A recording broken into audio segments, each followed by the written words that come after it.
Living Well Uintah Basin, presented by Ashley Regional Medical Center. Also made possible by Warriors Warehouse and Uintah Recreation District.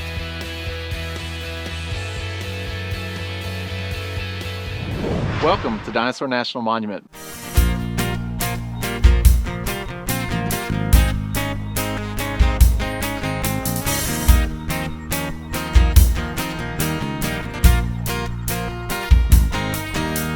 And Dinosaur National Monument is this great place of 210,000 acres set here on the Utah-Colorado border. We're just outside the visitor center here, and this is a place where you can learn about all the different things to do, whether it's to see the dinosaur fossils, our namesake, or to go camping, hiking, whitewater rafting, see petroglyphs left by the Fremont Indians, or explore homesteader history. There is a lot here at Dinosaur National Monument to explore. We're here at the Quarry Visitor Center, and this is a great place to start your adventure here at Dinosaur National Monument. This is a place where you can meet with park staff. They can answer any questions you might have, give you a park map or different other handouts that'll help you explore the hiking trails, the petroglyphs, or learn about the fossils. You can also see there's a 12-minute film that we kind of show continuously here at the Visitor Center that you're welcome to enjoy. And our bookstore that's run by the Intermountain Natural History Association, where you can get more detailed maps, trail pamphlets, booklets, as well as mementos that you may want to take home to remember your trip here to Dinosaur National Monument. Of course, the destination for many visitors coming here to Dinosaur National Monument is the Quarry Exhibit Hall, where you can see the wall of bones that contains about 1,500 fossils still encased within the rock. Paleontologists worked on this area for decades, exposing the rock and the bones underneath so that we can see them today. Many fossils were removed from this location, and they are contained in museums around the world. But here, there's still many fossils that you can actually see directly and even touch a few. These fossils are from roughly about 150 million years ago during the Jurassic time period. A variety of displays here help explain the Morrison Formation and the ecosystem that extended during that time. The mezzanine here in the Quarry Exhibit Hall provides a grand overview of the entire wall of bones, where you can get a chance to see the almost nearly 1,500 bones that are still contained here of the different dinosaurs that lived here 150 million years ago. Different displays and touchscreens like the one that we have here help you explore more in depth the different fossils that are found here and learn about some of the different animals that they belong to. It's also a great place for photographers to get a chance to zoom in and get really close to some of those fossils and get good photos of them. Many people, when they come here to Dinosaur National Monument, like to extend their adventure by taking the Fossil Discovery Trail, which connects the Quarry Exhibit Hall down to the Visitor Center. The trail actually goes through several different rock layers, some of which have fossils that are naturally eroding out, or what I like to call fossils in the wild. Not only can you see some dinosaur fossils, but you can see fossils from different time periods that include when this area was covered by a shallow ocean. This area is also a geologist's dream. Dinosaur National Monument has 23 different rock layers, actually more than any other National Park Service site. It covers a time of geology roughly from about 1.1 billion years ago to about 83 million years ago. And that geology helps create dramatic scenery like the split mountain feature that we see, as well as many of the other rock layers and tilted rock layers that we'll see throughout other parts of the monument.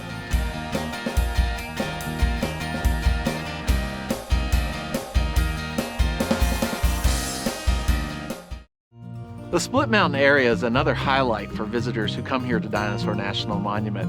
It gives you a chance to see the Green River where it enters out of the large canyon that flows through Split Mountain. It's also a place that provides an opportunity for groups to camp or people to camp all year round under these shady cottonwood trees, which provide quite a stunning display during the fall. Some visitors are lucky enough to even catch maybe a glimpse of a bighorn sheep that live here in the area, so keep an eye out on the cliffs.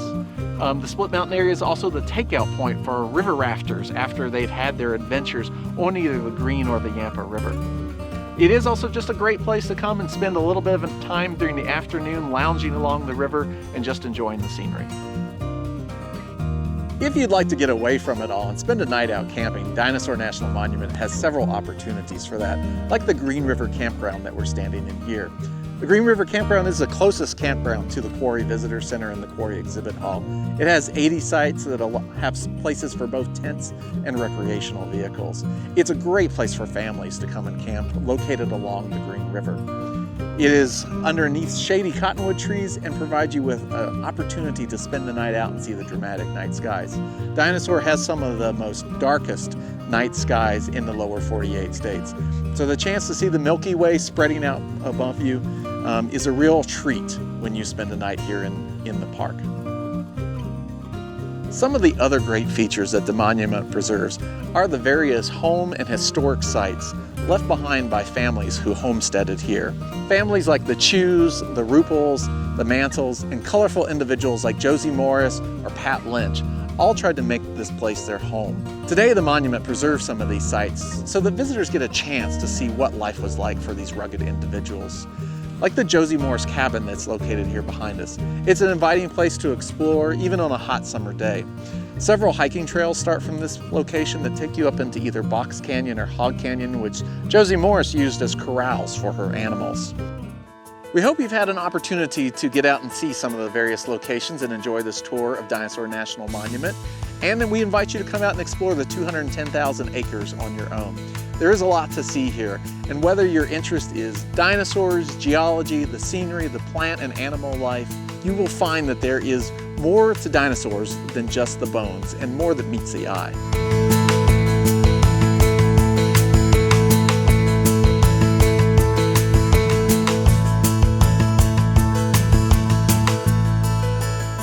Freedom Fitness would like to thank you for your years of patronage.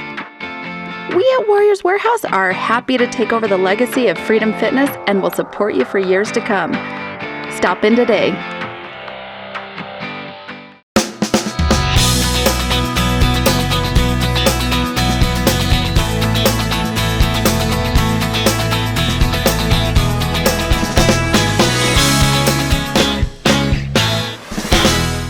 Finding a family physician can be time-consuming and frustrating.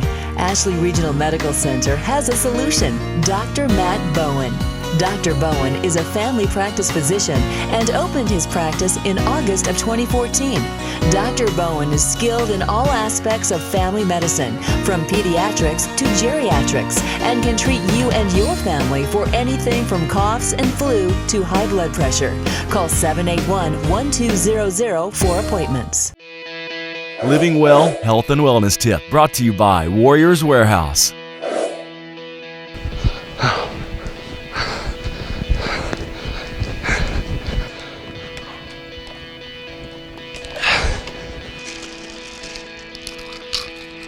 Oh yeah, my favorite.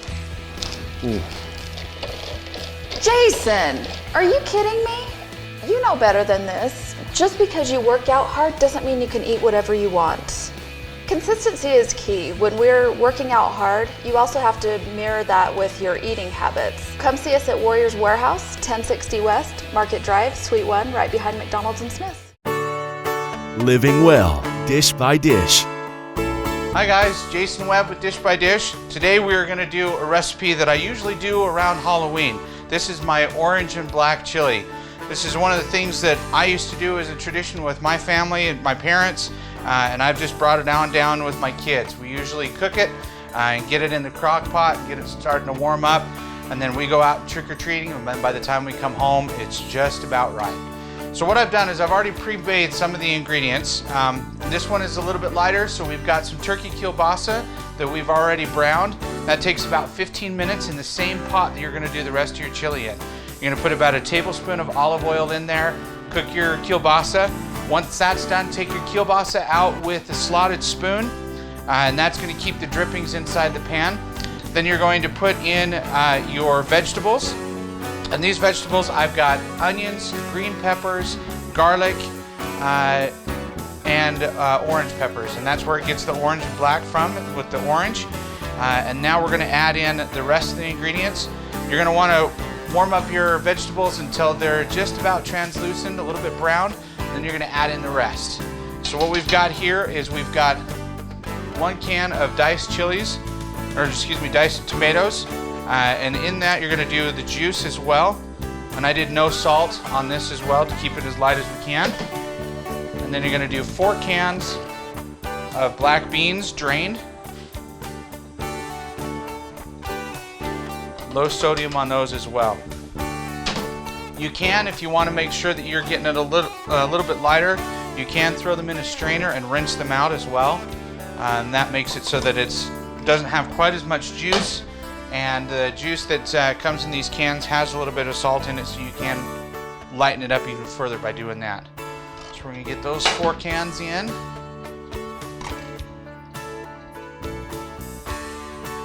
And get those mixed up, and then we're going to add in the chicken broth. And I usually do homemade chicken broth, but you can get chicken broth in the can. Also look for low sodium on that as well.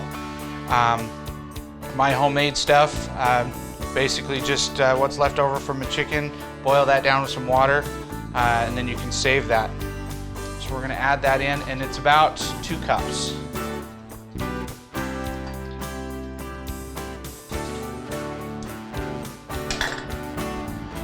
Okay, and then you're going to bring that to a boil. And once it comes to a boil, then you'll add in your kielbasa. So we'll get the ingredients stirred around in here. And then for dry ingredients, you're going to have 3 bay leaves. And you're going to have oregano, sugar, chili powder, and then there's some red wine vinegar down at the bottom of this. That all goes in about the time that it's starting to boil. Then you'll reduce the heat on this once it comes to that boil. And you're going to let it simmer for about 30 minutes if you want to do it that way. The crock pot version that I'm doing right now, you're not going to quite get it to that boiling point. Just get everything going, and then you'll transfer it over to the crock pot and let it cook there, and it'll do its simmering there. So once we get all those ingredients mixed in there really well, the last part of that, of course, is the kielbasa. And it's already cooked, so you don't have to do too much more to it, and then let it just sit in that crock pot. Oh, it smells so good. You can smell those spices and the peppers as they start to mix with everything and marry with all the other flavors that are in this. Now, also with this, there are a couple of different things you can do. If you want a thicker chili, take the lid off your crock pot and let it simmer with the lid off for about 20 minutes. If you want it to be a little bit more soupy, then keep that lid on until you're ready to serve. And then usually at my house, we do a little bit of cornbread as well. My wife says it's just not chili without cornbread. So we do a little bit of that as well. And that's all there is to this recipe. This one is wonderful because it'll not only feed you for the night, but usually there's enough that you can freeze it.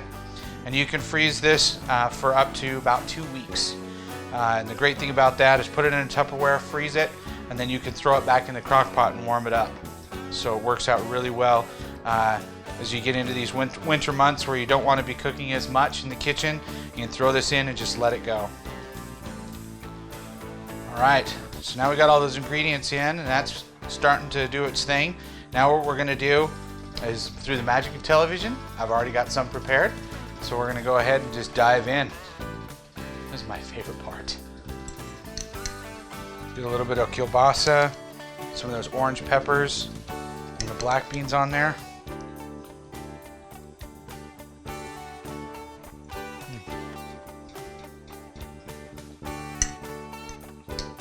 Now you can really taste the different ingredients, the oregano, and the cumin that's in there. Not so much the sugar, as you have those orange peppers and stuff that are going to give you that sweetness, and then that nice kielbasa, that turkey kielbasa, gives it that nice meaty flavor. So that's all the time that we have for this episode of Dish by Dish.